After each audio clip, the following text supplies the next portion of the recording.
Hi guys, welcome to Pakistani family reaction में। उम्मीद करता हूँ आज आप खैरियत से होंगे, जाओगे, खुश होंगे, आबाद होंगे। अगर आपने हमारे चैनल को सब्सक्राइब नहीं किया तो लाजमी सब्सक्राइब करें ताकि हमारी आने वाली वीडियो आप तक आसानी से पहुंचती रहे और आप एंजॉय खुले दिल से करते रहे। तो बिल्कुल, तो मेरा नाम मुजाहिद है। मेरा नाम नदीम। तो यार एमका की पहली झलक दिखा दी गई है और एमका की पहली झलक सामने आ चुकी है। तो यार जल्दी से मिलके देखते हैं। तैयार तो नहीं कर लिया एमका? यार पता नहीं ना, लेकिन एमका की पहली झलक देखते कि भाई ये कैसे होने वाली है। तो यार और ये वीडियो का लिंक मिल जाएगा डिस्क्रिप्शन। काम तो जोरों शोर पैसे जारी था। बिल्कुल बिल्कुल। तो अब देखते हैं क्या हुआ है। तो खान करते हैं स्टार्ट। दोस्तों, जहां एक तरफ भारतीय हथियार विश्व के कई देशों की सेनाओं में अपनी जगह बना रहे हैं, वहीं पर भारत अब 5वीं पीढ़ी के फाइटर विमानों को विकसित करने के लिए अपनी रफ्तार और मेहनत पूरी तरह से तेज कर चुका है, जिसके तहत एक काफी अच्छी खबर निकलकर सामने आ रही है। दरअसल दोस्तों, अब ये बात निकलकर सामने आ रही है कि इस साल के अंत तक भारत अपने 5वीं पीढ़ी के फाइटर विमान एमका का क्रिटिकल डिजाइन रिव्यू यानी कि CDR पूरा कर लेगा,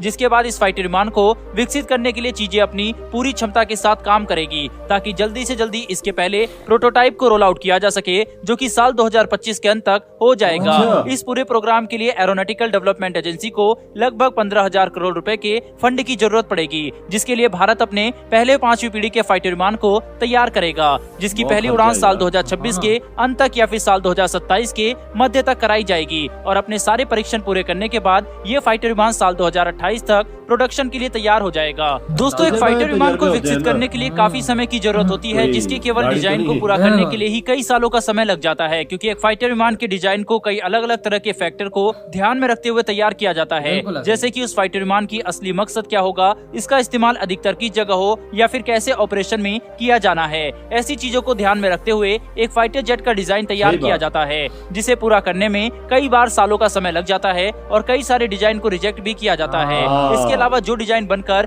तैयार होता है उसमें भी लगातार परीक्षण होते रहते हैं और बदलाव किए जाते हैं, जो कि अंत में क्रिटिकल डिजाइन रिव्यू यानी कि CDR के बाद ही पूरा होता है। दोस्तों, अगर आसान भाषा में बताया जाए तो CDR यानी कि क्रिटिकल डिजाइन रिव्यू के पूरा होने का मतलब यह है कि अब एमका फाइटर विमान का डिजाइन पूरी तरह से फाइनल कर लिया गया है। अब उसमें किसी भी तरह के बदलाव होने की कोई जरूरत नहीं होगी, जो कि अगर सब कुछ सही रहता है तो साल के अंत तक पूरा कर लिया जाएगा। हमारे 5वीं पीढ़ी के फाइटर विमान का CDR पूरा हो जाना एक काफी बड़ी उपलब्धि होगी, जिसके बाद भारत के लिए इस फाइटर विमान को हकीकत में बदलना और ज्यादा आसान हो जाएगा। फिलहाल के लिए हमें ये बात पता है कि भारतीय वायुसेना शुरुआती दौर में एमका फाइटर विमान के लगभग 6 स्क्वाड्रन्स को खरीदने वाली है, जिसे अपने भविष्य की जरूरतों को ध्यान में रखते हुए विस्तार भी किया जाएगा। वहीं एक बार एमका फाइटर विमान हकीकत में बन गया और भारतीय वायुसेना ने इसे अच्छी खासी संख्या में अपनी सेवा में शामिल कर लिया, तब इस पूरे इलाके में ऐसी कोई भी वायुसेना नहीं होगी जो कि भारतीय वायुसेना की क्षमता और शक्ति के आगे चुनौती खड़ी कर सके। मौजूदा समय में विश्व के केवल 3 ही देशों के पास अपना खुद का 5वीं पीढ़ी का फाइटर विमान मौजूद है,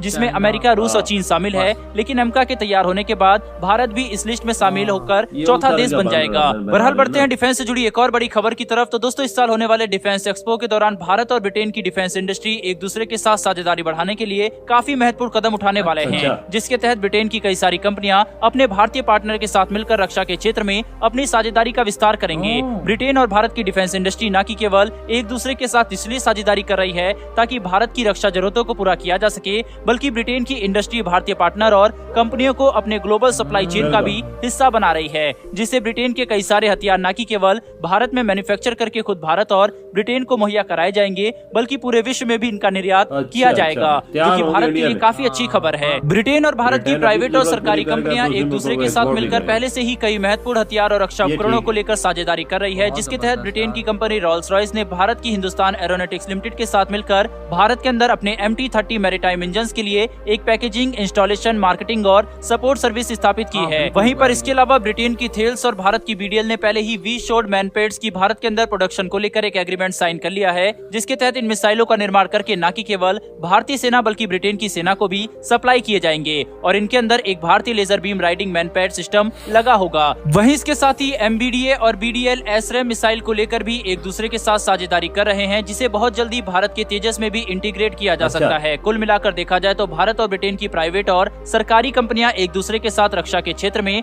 अपनी साझेदारी को काफी तेजी से बढ़ा रहे हैं और इस साल होने वाले डिफेंस एक्सपो इस साझेदारी को एक नए स्तर पर ले जाने के लिए एक काफी अहम साबित होगा। बहरहाल दोस्तों, इस वीडियो में इतना ही। भारत और ब्रिटेन की इस साझेदारी के ऊपर आपकी क्या राय है, कमेंट बॉक्स में लिख। जबरदस्त यार, बहुत जबरदस्त। और प्राइवेट ही कंपनी होती है डिफेंस के मामले में। अभी इंडिया भी इस मामले में आगे आ गया, ये चीजें आगे लेके जाती हैं। अब बाबा देखो ना, एमका का डिजाइन फाइनल हो चुका है इस टाइम पे। यार सबसे मेन बात होती है डिजाइन। बिल्कुल, डिजाइन करना मेन चीज। जो डिजाइन तैयार कर लिएगा उसमें रद्द बदल भी अभी नहीं होगा। हाँ, अब कंफर्म हो चुका है और भाई डिजाइन इसका कंफर्म हो गया कि भाई अब यही इस तरह का बनेगा और इसी तरह का बनेगा। जब यार मेन चीज बाबा डिजाइन होती है, समझो चीज डिजाइन हो गई, फिर भाई और चीज इतनी मुश्किल नहीं रहती उस हिसाब से। बस वजह इस पे तैयारे जब तैयार होते हैं तो थोड़ी देर लगती है, इस पे टाइम लगता है, 2 4 5 साल लग सकती है। क्योंकि तैयारा होता है ना, कोई गाड़ी आम सी तो नहीं है उसमें इंजन जो और चीजें लगाई जो तैयार हो गया। ये तैयार है, हर चीज की क्वालिटी को देखा पड़ता है। ऊपर उड़ता है ना, हवा में उड़ता है, हर चीज को देखना पड़ता है। और इंडिया ने इसको इस क्वालिटी का बनाने का सोचा है कि भाई ये अमेरिका से भी अच्छा हो। अब इस दुनिया के अंदर टोटल 3 देश हैं अच्छा जो मतलब बना रहे हैं, जो अमेरिका हो गया, रशिया हो गया, फिर चौथा इंडिया भी शामिल हो जाएगा। बिल्कुल, इंडिया ये जो एम का 5.5 जनरेशन का 5 जनरेशन से भी ऊपर का, लेकिन ये है कि काफी बड़ा झटका रहेगा। फिर मतलब मैं कहता हूँ एशिया के अंदर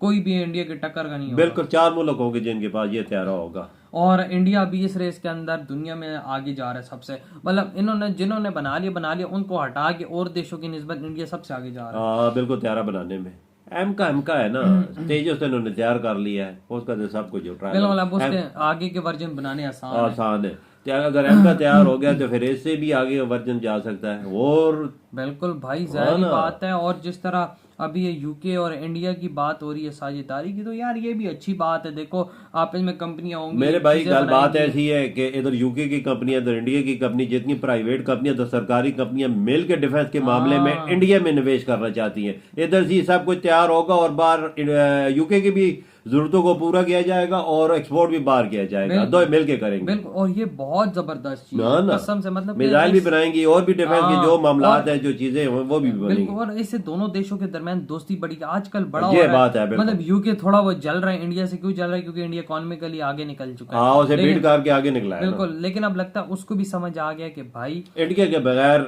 को पीछे। बिल्कुल, पहले भी हम लोगों ने इंडिया को लूटा और इस जगह पे पहुंचे, तो अभी भी इंडिया के साथ दें तो बेहतर है भाई। इंडिया का जो साथ देगा इंडिया भी उसका साथ देता है, फिर उसे पीछे नहीं देता। देखो रशिया के मुश्किल टाइम आज रशिया के साथ इंडिया कैसा खड़ा हुआ है, कैसा खड़ा हुआ। सारे मुल्कों ने छोड़ दिया, सब कुछ इमदाद बंद हो गई। इंडिया कंधा से कंधा मिला के रशिया से खड़ा हो गया, हर चीज उसे प्रोवाइड की, खुराक से लेकर दवाइयों तक। भाई जी कोई जरूरत थी इंडिया ने उसकी पूरी की। वही तो ये दोस्ती का हक होता है। अगर ये इंडिया पीछे नहीं हटता, ये मेरी बात याद रखना, कोई भी मुल्क हो, छोटा हो बड़ा हो। बिल्कुल। तो यार आप लोग बताएं, आप क्या कहते हैं इस बारे में? यार आप लोगों को कैसा लगा ये वीडियो? झलक पे आप लोग क्या कहते हैं? वीडियो खत्म करते हैं। अपना और अपनी फैमिली का बहुत ही ज्यादा ख्याल रखिएगा।